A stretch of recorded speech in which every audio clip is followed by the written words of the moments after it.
Ang ating mga ina ang tanglaw at nagbibigay ng liwanag sa bawat tahanan ni Numan. Mga nanay ng tahanan na may busilak na puso at walang kondisyon kung magmahal, hindi lamang sa kanilang mga anak hanggang sa kanilang kabiyak sa buhay. Sa umaga pa lamang, siya ay maagap na gumigising upang ipaghanda ng almusal ang kanyang mga supling. Habang abala ang kanyang mga supling sa pag-aasikaso sa pagpasok sa eskwela, ay abala naman ang kanilang mahal na ina sa pagpaplantsa ng uniforme nila.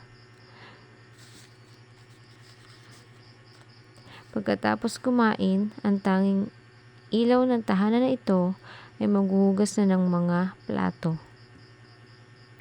Pagkaalis ng kanyang mga anak sa kanilang tahanan ay magsisimula na ang paggawa ng gawaing bahay ng ilaw ng tahanan na ito. Sisimulan niya ito sa paglilinis sa loob at labas ng kanilang munting tahanan. Bilang isang ina, lahat ng gawain ay handa niyang gawin, kahit ito man ay gawaing pambabae o gawaing panlalaki. Natutunan niya mag-uling na kung saan ay dapat lalaki ang gumagawa nito. Malaking tulong ang pag-uuling na ito sapagkat maliban sa kahoy ay isa rin itong pangunahing kailangan sa pagluluto. Matapos ng kanyang pag-uuling ay binigyang pansin naman niya ang paglalaba.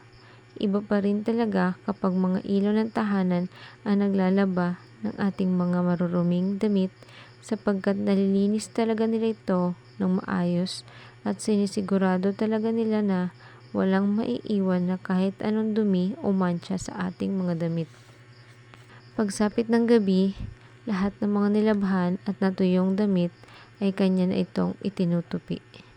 Sa buong maghapon na kanyang ginawa, ang tangi niyang pahinga ay ang pagtulog na lang sa gabi. Ito ang hindi nauunawaan at naiintindihan ng lahat ng kabataan sa panahon ngayon. Sa huli, ang pagiging isang ina ay isang walang kapantay na regalo na nagbibigay ng kahulugan at layunin sa iyong buhay.